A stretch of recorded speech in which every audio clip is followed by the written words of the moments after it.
Good morning, students. Hello, how are you? Today's lesson is going to be talking about tragedy and the tragic hero. In the previous session, we were talking about drama and what are the elements of drama. So before we start, I just need to make a quick recap on what's a drama, what are the elements of drama, what's the unique features for a drama, so it will be easy for you to understand the difference between a drama and a novel. So a drama, as you said before, it's a play. It's a play written to be acted on a stage, not to be read. I'm talking about the ancient drama. Nowadays, everything are transferred into books, and nowadays we have ebooks and so on.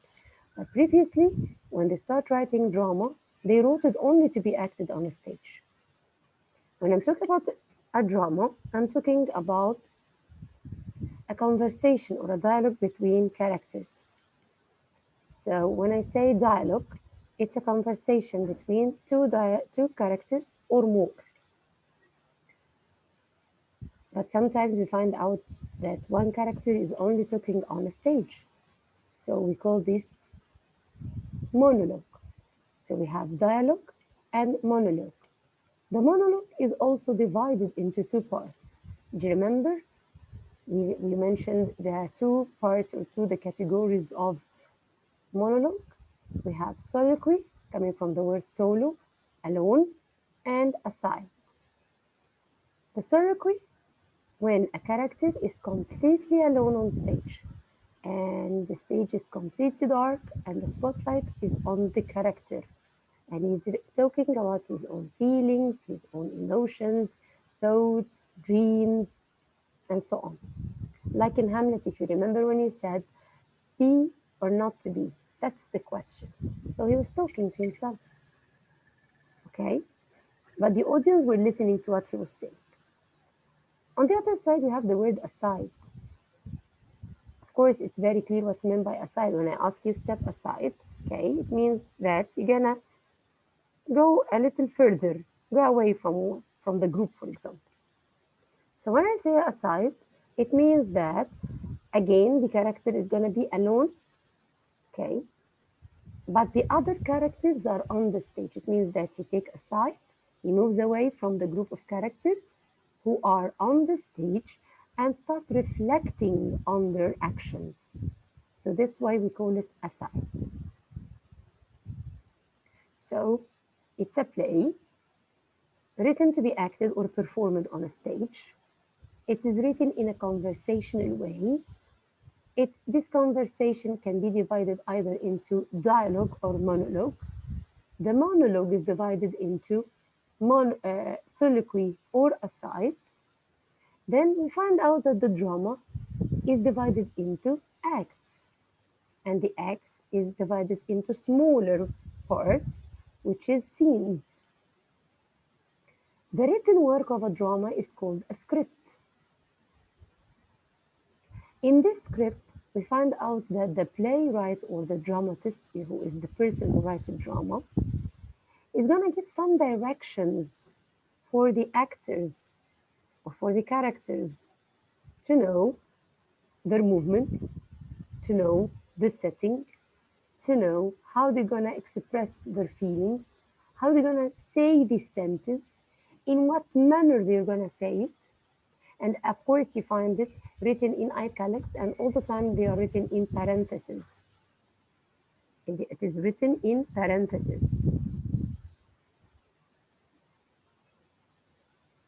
So these are the most important things, and some of them are completely unique.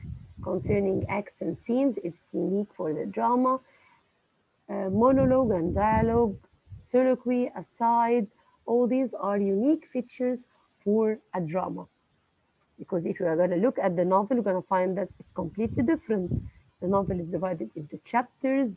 It is written in a narrative form. It is written in paragraphs, and so on. The common features between the novel and the drama is the plot. It's the same or mostly the same. The story has an exposition, the rising action, climax, falling action, and resolution. This is completely correct. Also, when we talked about a drama, we said that the two main categories of a drama is comedy and tragedy. Last year, those who were with me in year seven, we took Merchant of Venice, and we said it's a comedy play. It's a comedy play because it ends happily. Yes, it has a lot of conflicts, it has a lot of problems, and but all these problems and conflicts were resolved by the end of the play. That's why we said it's a comedy. And of course, we have a lot of comic situations between the characters. And of course, it happens because of the usage of the irony, whether it's situational or verbal or dramatic. So, this was meant by a comedy play. It's a play that ends happily. While the tragedy play, and this is what we're going to tackle this year, we have a different features. The comedy play, it's a play that ends sadly. It ends with the downfall of the main character, of the protagonist, of the hero. And since we are saying that this is a tragedy and we are talking about a hero, so this hero is going to be called tragic hero. So let's go through this PowerPoint and understand every term in a tragedy. So a tragedy is talking about a tragic hero. Let's see what are the characteristics of a tragic hero. First, a tragedy, it's a serious play that depicts the fall and or death of a noble character. Okay, it's mainly talking about the fall or the destruction or the ruining or the loss or the death of a noble character. He has to be noble. This is one of the features. Not any other character, not a normal character, a noble character. Character in conflict with forces beyond his or her control. Maybe this forces is not his own problem, or maybe because he has a problem and he doesn't know how to solve it. So, character in conflict with forces which is beyond his or her control. Who is a tragic hero? Which is it is the basic features of a tragedy. Number one, the tragic hero has to be of a noble birth. Okay, highly regarded, highly seen. People are looking at him as if he is their role model. That's why we say highly regarded. And he acts nobly and honorably. He is honorable person. But this honorable person makes choices that lead to a situation from which there is no escape, unfortunately. Has a tragic flow. The word flow here means a mistake, an error, a weakness in his character. So, since we are talking about tragedy, so I'm going to say tragic hero, and the tragic hero has a tragic flow, a tragic weakness, a tragic mistake, a tragic fault. Okay? This fault or this mistake or this error in his personality will lead to his destruction. Aristotle, who is one of the ancient philosophers, gave a definition of a tragic hero. Number one, he comes from a nobility, high position, such as a king or outstanding person. It's a must to be from a high position. King, queen, minister, lord, mayor, duke, okay? Somebody who is of a high position, okay? Noble birth, general in the army, great warrior.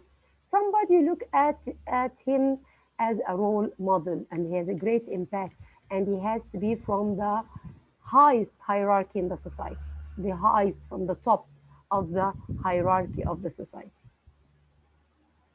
Tragic flow caused by a simple mistake or a character flow, a virtue carried to the extreme. It's a virtue if I'm going to use it in a normal way. But when I exceed this virtue, it will be not virtue. Okay, like for example, being very proud of yourself, maybe pride or jealousy, like in Othello, it's one of the plays. Okay? This man is very jealous. He's very jealous of his wife. He loves her so much and he doesn't want anybody to look at her or to talk to her or to think that she speaks to this person or to that person or that she's not going to be with him. He's very jealous of her. He has a very good luck to get married to her, although she is very beautiful and he is not on the same level of her beauty. He was dark skinned man and he wasn't handsome. But he has a good luck that she agreed to marry him because she loves him. But unfortunately, because of his over jealous, his best friend Iago envied him. He didn't want him to marry such a beautiful woman. He didn't want him to live happily, although he's his best friend. So he played on his weakness. It's something out of his hand. Okay? He played on his weakness. He played a trick on him by telling him that your wife is not faithful to you. Othello should ask for evidence, but no, he didn't, because he was very jealous. He kept listening to words without evidence and he took action. He didn't even listen to his wife. He killed her. Okay? So, yes, it's normal to be jealous. It's normal. Okay? But to reach the extreme, it's not a virtue. It becomes something not good. It's not a blessing anymore. Number three undergoes a reversal of fortune. It means that his fortune changed. He had a good luck, now he had the bad luck because he killed his wife. He killed his beloved wife. He killed the only person that was faithful to him. He killed the only person who really he faced the whole world and she faced the whole world and she faced her father and she told him, no, I'm not going to marry anyone except Othello. So he changed his good luck to bad one when he killed his only wife. So he has a downfall, he has a misfortune. Unfortunately, he recognized his mistake. He recognized that he was over jealous, but unfortunately, it was too late. He cannot change what happened. That's why he killed himself at the end. And the feeling that we had for this character is pity. You are pitying him because he's a good person. He is a good person of a high noble birth, of a high position, but because of one flaw, one mistake, one weakness in his character, unfortunately, it dragged him to his destruction. So we are pitying him. We are sorry for him. The tragedy is meant to reaffirm the fact that life is worth living, regardless of the suffering or pain that is part of human existence. This is how Allah creates us, and this is what He said in Quran. Okay, He said that man is gonna live in a suffering life. Okay, because your blessing will be when you go to heaven in paradise. So you're gonna live your life, but bear in mind your choices, what you're going to choose. This choice will lead you to where? This is very important, but you are living. You are living regardless this suffering, this pain, because this is part of our existence in life. Tragedies are about people in conflict with the universe. That's why most of the dramas of Shakespeare and ancient dramas were universal, were well known, were global, were unique, were masterpieces, because they are talking about something that happened and still happening from the beginning of God's creation until doomsday. We're talking about human quality, we're talking about human traits. Allah creates us with good and bad, good and evil in our personalities. But which one is going to win? That's why we have good people and we have bad people. The evil ones have chosen to be evil, while the good ones have chosen to be good. So if if I have a virtue, but this virtue is reached the extreme, so it's not virtue anymore because it will make me do things which is not appropriate or not right. Tragedies are always about spiritual conflicts, never about everyday events. It's not a novel. I'm not talking about everyday life. I'm not talking about a girl who traveled and returned back and went to university and met a nice guy, or a woman who is suffering from her work and she resigned and she tried to work in another. No, no, no. I'm not talking about everyday events. This is normal. This is our normal life. We find a lot of people in our same situation. We are talking about something universal. We are talking about human traits, how my trait can create my own world, my own universe.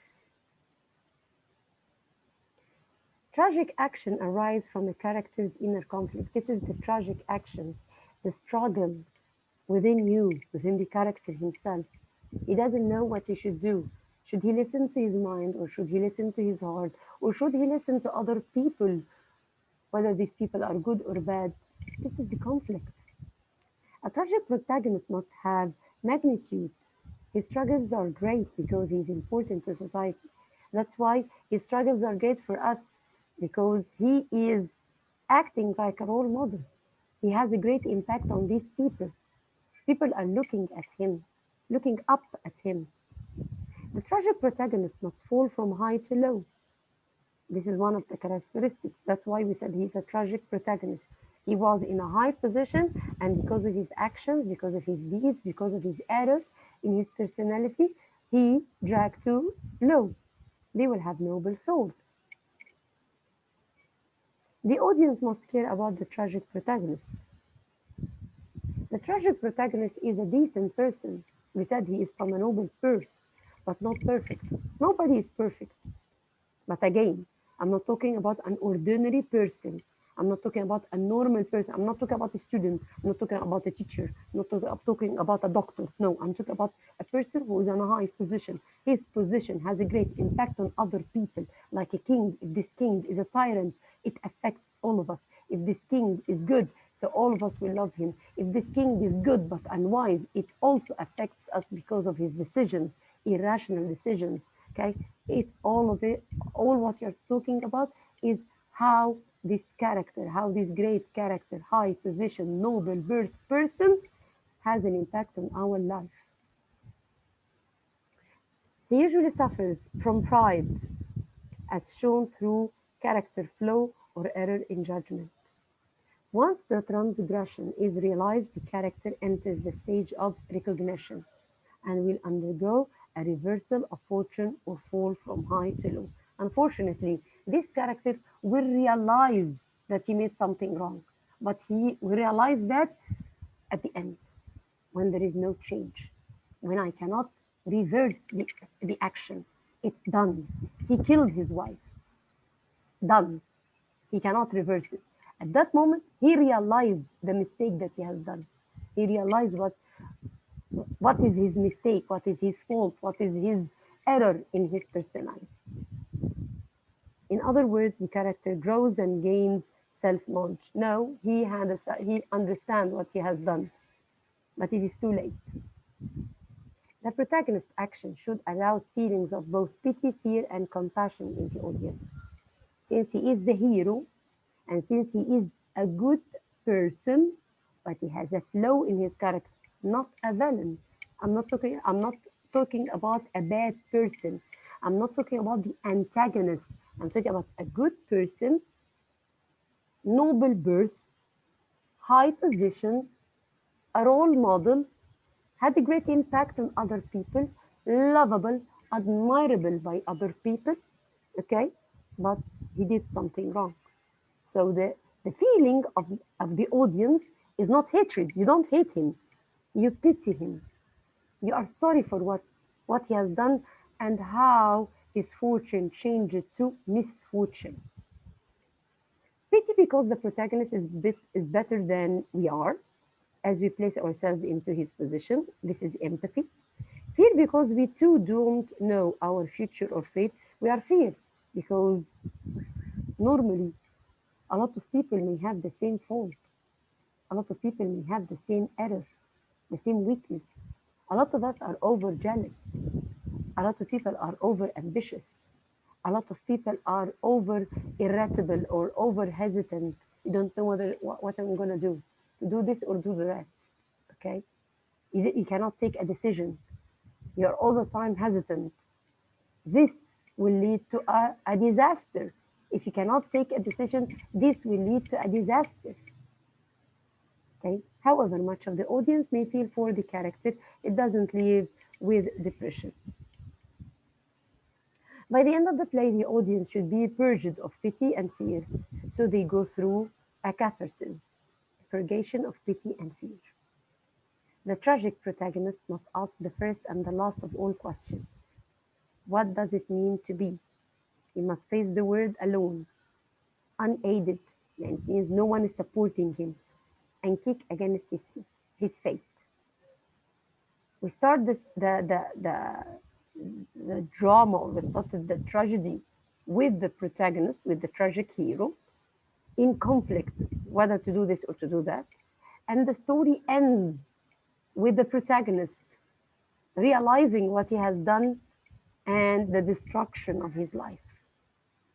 Okay? And I said destruction doesn't mean to be killed. No, it can be the loss of somebody he loves. It can be losing money. It's a kind of loss, either loss of lives or a loss of money or loss of a kingdom, royalty. It's a kind of loss. He can never escape his fate, but he will instead, upon accepting fate on his own terms. He has to accept, he has to take over this responsibility. The character is responsible for his own downfall because of the choices, as I said. He's responsible and he has to accept this responsibility because he's the one who chose. He's the one who has chosen to do this and to do that. He didn't use his mind. When I come and tell somebody, do you know that your wife is unfaithful because blah blah blah, I will never believe him immediately. How did you marry to a woman and you love her so much and you are not sure of her? You have to investigate. So instead of investigating, you chose to kill instead of searching for evidence. The punishment seems to be to exceed the crime, which is a waste of potential.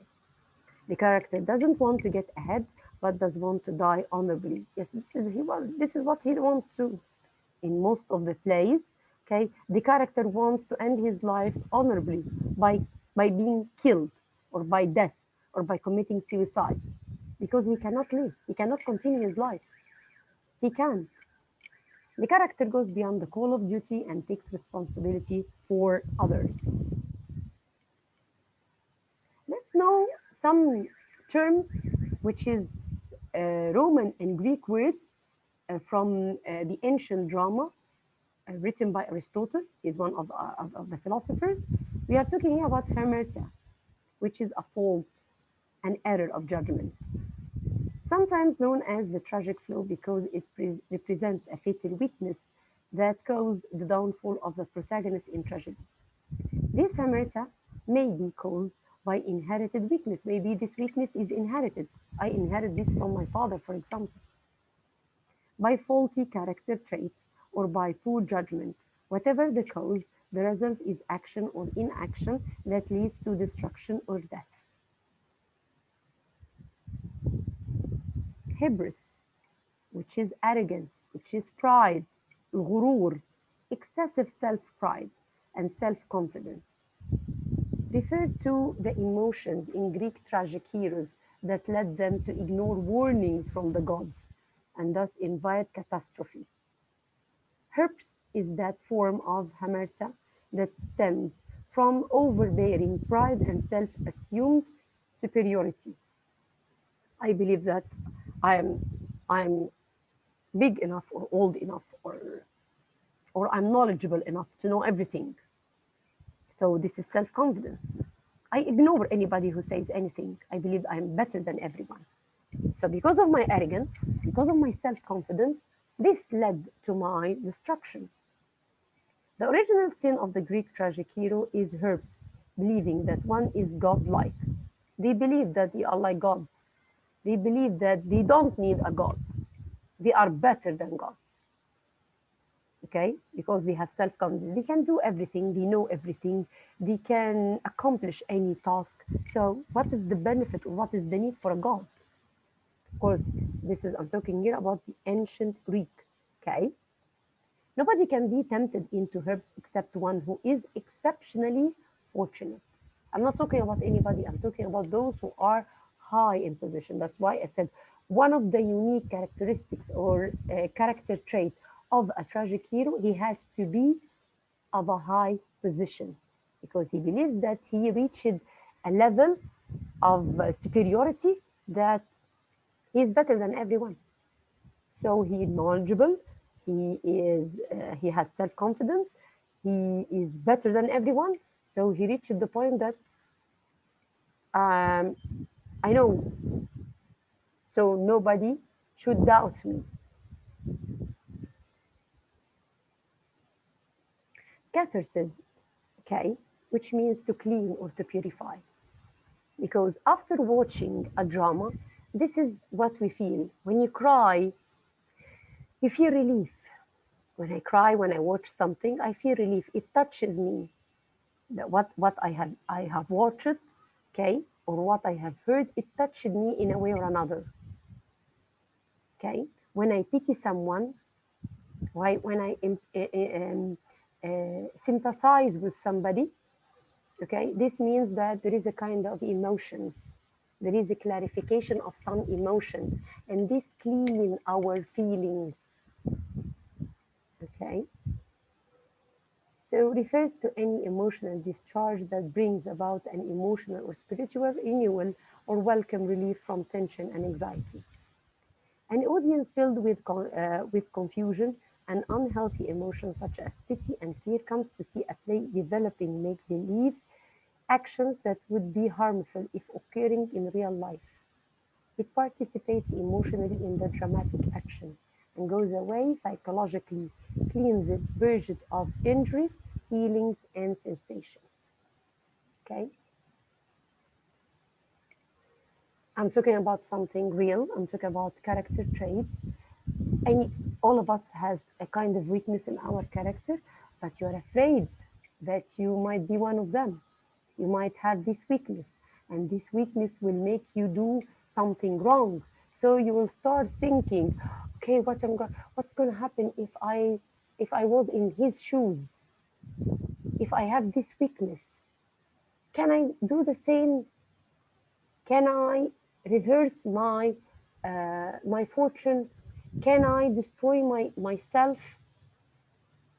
You start thinking, and when you think, when you relieve, when you cry, when you pity, when you feel sorrow, okay, this will gives you a kind of emotional relief. Literary critics have never agreed whether catharsis means that member of an audience thus learn to avoid the evil and the destructive emotions of a tragic hero, or that their inner conflict are quitted by an opportunity to expend pity and fear upon such a protagonist. Okay, this is what some critics said. Okay, we are not sure whether this is uh, this is acceptable or applicable to all kinds of drama or not. Okay. So the six elements of drama: plot, the incidents of storyline; character, physical, social, psychological, moral, people presented in a play; thought, theme, insights into humanity and life; music, طبعا the sound; spectacle, scenery and other visual elements; the diction and the language اللي هي dialogue and the poetry, because sometimes of course we have dramatic poem in our drama. Okay. This is how Shakespeare plays are divided. It's the same like a novel. Five parts of um, five parts of any story: exposition, rising action, a climax or turning point, falling action, and resolution.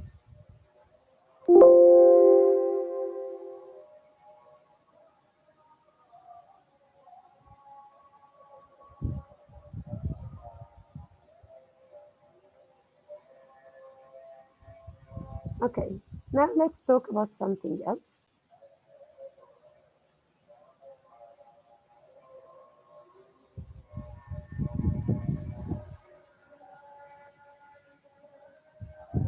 We need to focus more on what's meant by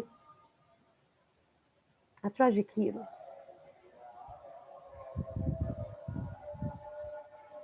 Okay, just a moment.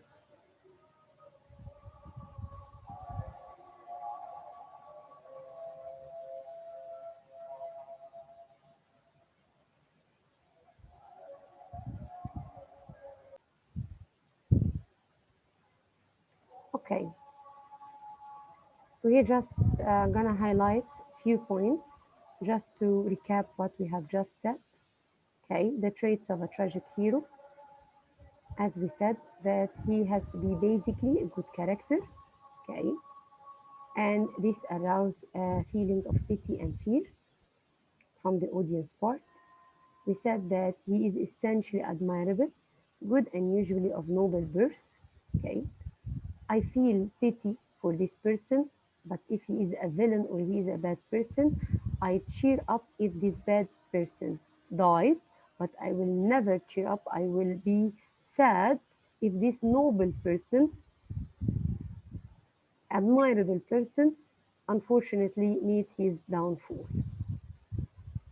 As we said that one of the characteristics of a tragic hero, he has a fatal flaw.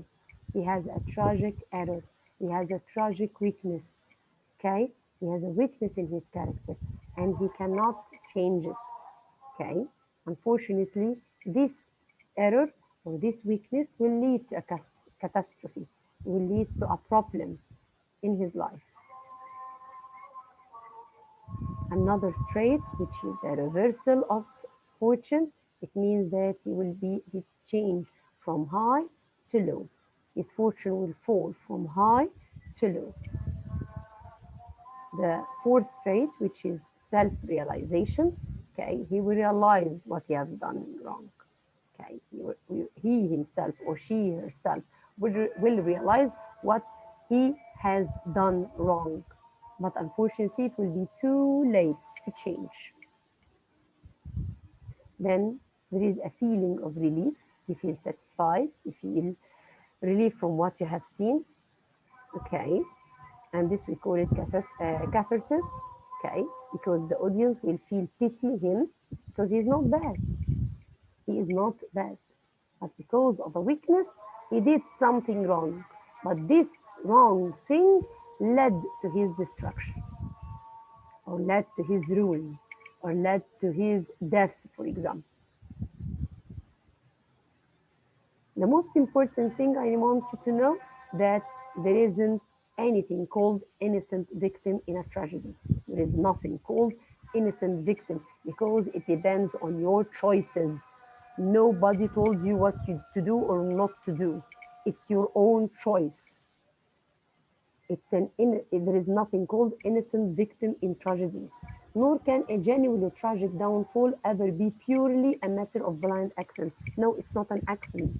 It's not coincidence. No, it's your own choice. You did that. Okay? So the tragic hero must always bear at least some responsibility for his own doom, for his own destruction.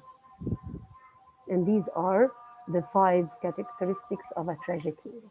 I hope that you understand uh, what's meant by tragedy. And the main feature of a tragedy is the tragic hero and everything related to the tragic hero, which is the tragic flow or the tragic weakness, the downfall of the tragic hero, the catharsis, and so on. One last thing before I end my session. Most of Shakespeare's plays have something which is called supernatural elements. He's using supernatural elements in his plays. something beyond nature, something that you cannot believe. A lot of people don't believe in them, like witches, like ghosts, like spirits, spectrum, phantom, okay, all these things. That's why we said it's a supernatural element, okay.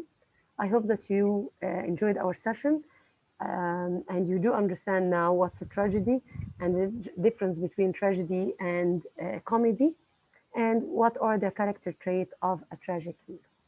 Until we meet again, thank you so much. Have a nice time.